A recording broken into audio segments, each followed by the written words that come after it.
नमस्कार, बहुत स्वागत है आपका न्यूज 18 के डिजिटल प्लेटफॉर्म पर। क्या सोना और चांदी खरीदने का सही समय यही है? क्या आज कल परसों नरसों में आप सोना और चांदी खरीद पाएंगे? ईरान जंग शुरू होने से एक दिन पहले यानी 27 फरवरी को भारत में 10 ग्राम सोना 1,60,000 रुपए तक का था। जंग खत्म होने के एक दिन बाद यानी 19 जून को कीमत 1,45,000 पर 10 ग्राम चला गया, यानी करीब 10% की गिरावट। अंतर्राष्ट्रीय बाजार में तो इस दौरान 20% गिरावट हुई है। अब अमेरिकी बैंकिंग संस्थान जेपी मॉर्गन का अनुमान यह है कि 2026 के अंत तक सोने के दाम 40% तक बढ़ जाएंगे। जी हां, आखिर ईरान जंग के दौरान सोने के दाम क्यों घटे और अब कीमत बढ़ने का अनुमान क्यों लगाया जा रहा है, और अभी सोना खरीदना कितना ठीक रहने वाला है और कितना नहीं, जानेंगे आज के इस वीडियो में। सबसे पहला सवाल तो यही कि ईरान जंग के दौरान सोने की कीमत क्यों घटी है। सोना सुरक्षित निवेश माना जाता है। जंग की सुगबुगाहट भी हो तो निवेशक सोने का रुख करने लगते हैं। डिमांड बढ़ने से सोने की कीमतें भी बढ़ने लगती हैं। इस ट्रेंड से उलट ईरान जंग के दौरान सोने की कीमतें घटी। इसकी 3 प्रमुख वजह है। डॉलर की मजबूती के चलते सोने की खरीद घटी है। सोने की कीमत डॉलर में तय होती है, इसीलिए जब डॉलर मजबूत होता है तो सोना खरीदना महंगा होता है और इससे सोने की मांग घट जाती है। ईरान जंग शुरू होने के बाद डॉलर इंडेक्स करीब 3% तक बढ़ा। इससे लोगों ने डॉलर छोड़ सोने में निवेश से परहेज किया। भारत भी डॉलर के बदले में सोना इंपोर्ट करता है। इंपोर्ट बिल में दूसरे नंबर पर सोने की हिस्सेदारी होती है। डॉलर मजबूत होने के चलते इंपोर्ट बिल बढ़ा, जिसके चलते सोने की डिमांड कम हुई और दाम घट गए। और दूसरी वजह क्या है? पहले से महंगा चल रहा सोना बेचकर प्रॉफिट बुकिंग। 2025 से 2026 की शुरुआत तक सोने के दाम 74% तक बढ़े थे। सोना और चांदी जैसे मेटल्स के रिकॉर्ड हाई पहुंचने के बाद इनके तेजी से क्रैश होने की आशंका होती है। सोने के मुकाबले डॉलर तेजी से मजबूत हुआ। निवेशकों ने अपना प्रॉफिट निकालने के लिए सोना बेचना शुरू कर दिया। इससे सोने के दाम घटने लगे। और एक रिपोर्ट बताती है कि गोल्ड ETF की खरीदारी भी तेजी से कम हुई है। देशों के केंद्रीय बैंक भी सोने की खरीदारी कम कर रहे हैं। ब्रिटेन की प्रोग्रेसिव इकोनॉमिक फोरम के मेंबर जेम्स मिडवे कहते हैं, सोना अब उतना सेफ एसेट नहीं माना जा रहा है जैसा 2 साल पहले था। अब ये सट्टा बेस्ड एसेट बन चुका है। इसीलिए सेंट्रल बैंक और बड़े इन्वेस्टर सोने की अस्थिरता से डरे हुए हैं। एक तीसरी बड़ी बात क्या है? सोना महंगा होने से घरेलू डिमांड घटी है। बड़े खरीदार भी अब सोना कम खरीद रहे हैं क्योंकि देश में पहले से सोने का पर्याप्त स्टॉक मौजूद है। दिसंबर 2025 में देश में 4.13 अरब डॉलर का सोना इंपोर्ट हुआ, जबकि जनवरी 2026 तक बढ़कर 12.07 अरब डॉलर हो गया था। India bullions and jewellers association के अध्यक्ष का कहना है कि सोने की घरेलू मांग कम है, जबकि ज्वेलर्स के पास छूट पर सोना मिलने के चलते पहले से सोने का पर्याप्त स्टॉक है, इसलिए अब वो और ज्यादा स्टॉक नहीं लेना चाहते। सवाल क्या है अब दूसरा? अगले 6 महीने में सोना कितना महंगा हो सकता है? 19 जून को अंतर्राष्ट्रीय बाजार में सोने के दाम $4,170 प्रति औंस है। वित्तीय संस्थानों और बैंकों के मुताबिक अगले 6 महीने में इसकी कीमतें 20% से 40% तक बढ़ सकती हैं। अनुमान ये लगाया जा रहा है।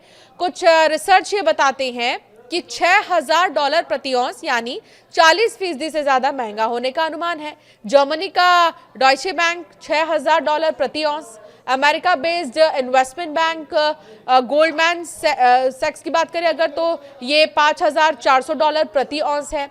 तो वहीं स्विस इन्वेस्टमेंट बैंक की बात करें UBS की तो $5,500 प्रति औंस है। अमेरिका का सिटी बैंक की अगर बात करें तो $5,000 प्रति औंस है।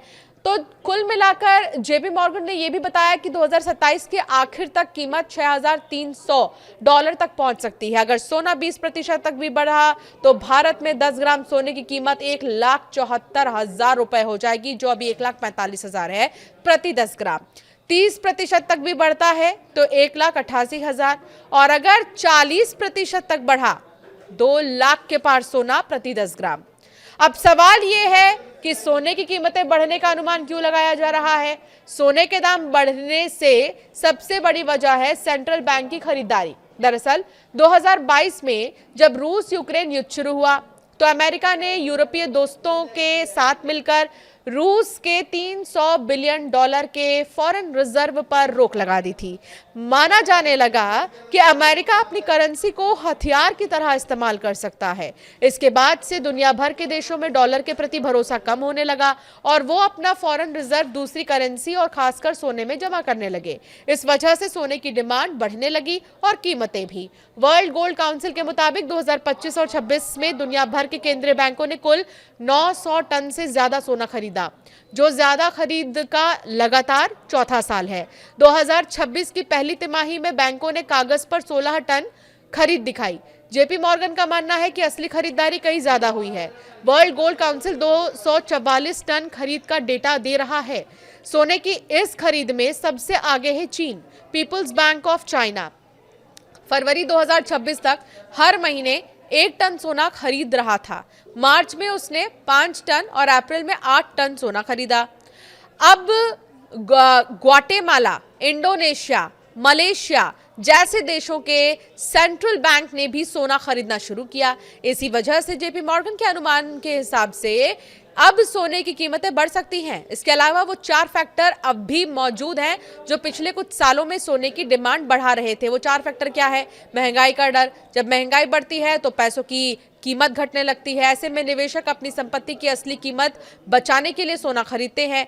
पैसों की खरीदने की ताकत में कमी, करेंसी की वैल्यू लगातार कम होते रहती है। मसलन पिछले साल 100 रुपए की जितनी कीमत थी उतनी आज नहीं है, जबकि सोना स्टोर करने से उसकी वैल्यू बरकरार रहती है और बढ़ भी जाती है। अमेरिका की बढ़ती फाइनेंशियल मुसीबत है। अमेरिका का सरकारी कर्ज लगातार नए रिकॉर्ड बना रहा है और बजट घाटा भी बढ़ा है। भविष्य में इससे डॉलर पर दबाव पड़ सकता है, इसलिए वो सोने की तरफ रुख कर सकते हैं। दुनिया में बढ़ती अस्थिरता, युद्ध, प्रतिबंध, व्यापारिक टकराव और देशों के बीच बढ़ती होड़ दुनिया में अनिश्चितता बढ़ाते हैं। ऐसे में शेयरों, जोखिम वाले निवेश की बजाय लोग सोने में पैसा लगाते हैं। अब लास्ट सवाल यह है कि तो क्या अब सोना और चांदी खरीदना सही होगा, हाँ या ना? तो एक्सपर्ट्स ये मानते हैं कि अगले 1 से 3 महीने में सोना खरीदने के लिए सही समय है। शेयर बाजार, गोल्ड और कमोडिटीज वगैरह से जुड़ी एनालिसिस देने वाली फर्म केडिया एडवाइजरी के डायरेक्टर ये बताते हैं कि अमेरिका के फेडरल रिजर्व ने 17 जून संकेत दिए कि आगे ब्याज दरें बढ़ सकती हैं। ऐसे में सोने के बजाय डॉलर और बॉन्ड्स में ज़्यादा इन्वेस्टमेंट होता है। इसके चलते सोने के दाम अभी कुछ गिर सकते हैं। हालांकि लॉन्ग टर्म में सोने के दाम बढ़ेंगे। अगर सोना खरीदना है तो अब से 1 से 3 महीने के अंदर ही खरीदना ठीक रहेगा। अब चांदी की कीमतों का क्या हाल है ये भी सुन लीजिए। 1 जनवरी 2025 को चांदी की कीमत 86,017 रुपए थी, जो भारत में तब का ऑल टाइम हाई था। 2025 में चांदी सबसे ज्यादा 170% बढ़ी और 30 जनवरी 2026 को 3.39 लाख पर बंद हुई। हालांकि ईरान जंग के दौरान दाम गिरे और 18 जून को ये 2,40,000 तक पहुंच गई। कुल मिलाकर सोना या चांदी कुछ भी हो, 1 से 3 महीने के अंदर खरीदना आपके लिए सेफ माना जा रहा है। और 1 से 3 महीने के बाद अगर सोने और चांदी की कीमतों के दाम बढ़ेंगे भी, तो सोने की अगर हम बात करें तो अगर 20% भी बढ़ता है तो जो अभी 1,45,000 है वो इससे ज़्यादा हो जाएगा। और अगर 40% तक बढ़ता है तो 2 लाख के पार हो जाएगा। तो 1 से 3 महीने के अंदर अगर आप सोना खरीदने की प्लानिंग में है तो आप बिल्कुल सही है, आप सोना खरीद सकते हैं।